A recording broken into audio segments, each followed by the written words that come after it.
Hi friends, welcome to Likhitha special వంటలు. ఈరోజు recipe వచ్చేసి పప్పుచారు. ఇలా టేస్టీ పప్పుచారు నేను చెప్పే పద్ధతిలో చేశారంటే టేస్ట్ అయితే చాలా బాగుంటుంది ఫ్రెండ్స్. మీకు తప్పకుండా నచ్చుతుంది. ఈ టేస్టీ పప్పుచారుని ఎలా తయారు చేసుకోవాలో ఈ వీడియోలో చూసేద్దాం. ఇప్పుడు ముందుగా మనం గిన్నె పెట్టేసుకోవాలి ఫ్రెండ్స్. అందులో 150 గ్రాముల కందిపప్పును వేసుకొని వేయించుకోవాలి. ఇలా కలుపుతూ వేయించుకోవాలి ఫ్రెండ్స్, లేకపోతే మాడిపోతుంది పప్పు. ఒక 5 నిమిషాల పాటు ఇలా కందిపప్పును వేయించుకోవాలి. ఇలా కందిపప్పు వేగాక తీసేసుకోండి ఫ్రెండ్స్. ఇప్పుడు కుక్కర్ పెట్టేసుకొని అందులో 2 గ్లాసుల వాటర్ని పోసుకోవాలి. మనం ముందుగా వేయించుకున్న కందిపప్పును వేసుకోవాలి. ఇప్పుడు కొద్దిగా పసుపు వేసుకోండి, కొద్దిగా నూనెను కూడా వేసుకోవాలి ఫ్రెండ్స్. ఇప్పుడు కుక్కర్ మూత పెట్టేసుకొని ఒక 3 విజిల్ వచ్చేంత వరకు ఉంచేసుకోండి ఫ్రెండ్స్. ఒక 3 విజిల్ వచ్చాక చేసి చూడండి. పప్పు అయితే ఉడికిపోయింది ఫ్రెండ్స్. పప్పుని తీసేసుకుంది. ఇప్పుడు ప్యాన్ పెట్టేసుకొని అందులో 2 టేబుల్ స్పూన్లన్నర ఆయిల్ వేసుకోవాలి. ఆయిల్ వేడెక్కాక 1 టీ స్పూన్ జీలకర్ర ఆవాలు వేసుకోండి. 5 వెల్లుల్లి రెబ్బల్ని ఇలా దంచుకొని వేసుకోవాలి ఫ్రెండ్స్. దంచుకొని వేసుకోవడం వల్ల టేస్ట్ అయితే చాలా బాగుంటుంది పప్పుచారులోకి. 10 పచ్చిమిర్చిని ఇలా మధ్యగా కట్ చేసుకొని పచ్చిమిర్చిని కొద్దిసేపు వేయించుకోవాలి. చిన్న సైజు ఉల్లిగడ్డని ఇలా పొడుగు ముక్కలుగా కట్ చేసుకోండి ఫ్రెండ్స్.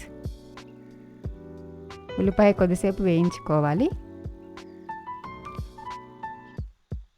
10 మునక్కాయ ముక్కల్ని ఇలా చిన్న ముక్కలుగా కట్ చేసుకొని వేయించుకోవాలి. వేసుకొని పసుపు కొద్దిగా వేసుకోండి. ఒకసారి ఇలా కలిపేసుకోవాలి పూర్తిగా. కొద్దిగా కరివేపాకు వేసుకోవాలి. టమాటా ముక్కలు 4 కట్ చేసుకోవాలి ఫ్రెండ్స్. ఇలా చిన్న టమాటాని తీసుకొని ఇలా ఒకసారి పూర్తిగా కలిపేసుకొని మూత పెట్టుకొని ఒక 2 నిమిషాలు ఉడికించుకోవాలి. ఒకసారి చూడండి ఫ్రెండ్స్. చూసి ఇలా పూర్తిగా ఒకసారి కలిపేసుకోవాలి. ఒక పెద్ద కప్పు చింతపులుసుని పోసుకోవాలి. ఇప్పుడు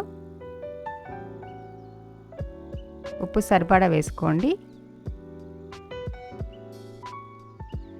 ఉప్పుని వేసుకొని మూత పెట్టేసుకొని పప్పు చారుని మరిగించుకోవాలి ఫ్రెండ్స్. ఇలా ఒకసారి ఇలా కలుపుకోవాలి.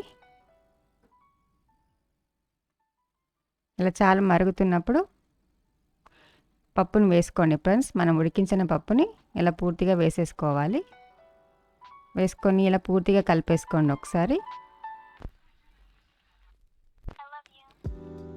ఇలా చారు మరుగుతుంటే ఒక నురుగు వస్తుంది ఫ్రెండ్స్. ఈ నురుగు వచ్చేంత వరకు పప్పు చారుని మరిగించుకోవాలి. ఇప్పుడు మూతను పెట్టేసుకొని ఒక 2 నిమిషాలు మరిగించుకోండి పప్పు చారుని. ఇప్పుడు చూడండి ఫ్రెండ్స్, నురుగ మొత్తం పోయింది. పప్పు చారు కూడా బాగా మసులుతుంది ఫ్రెండ్స్.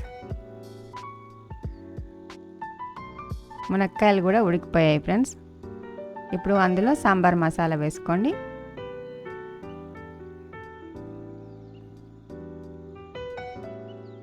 సాంబార్ మసాలా వేసుకొని 1 నిమిషం పాటు ఆ పప్పుచారుని మరిగించుకోవాలి. అందులో ఇప్పుడు మనం కొత్తిమీర వేసుకోవాలి. కొత్తిమీర వేసుకొని ఇలా పూర్తిగా ఒకసారి కలిపేసుకొని అంతే ఫ్రెండ్స్. ఇలా సింపుల్గా టేస్టీగా పప్పుచారు చేసుకోవచ్చు. నచ్చిందా ఫ్రెండ్స్? నచ్చితే వెంటనే ట్రై చేసి ఎలా ఉందో కామెంట్ చేయండి, లైక్ చేయండి, షేర్ చేయండి, సబ్స్క్రైబ్ చేసుకోండి.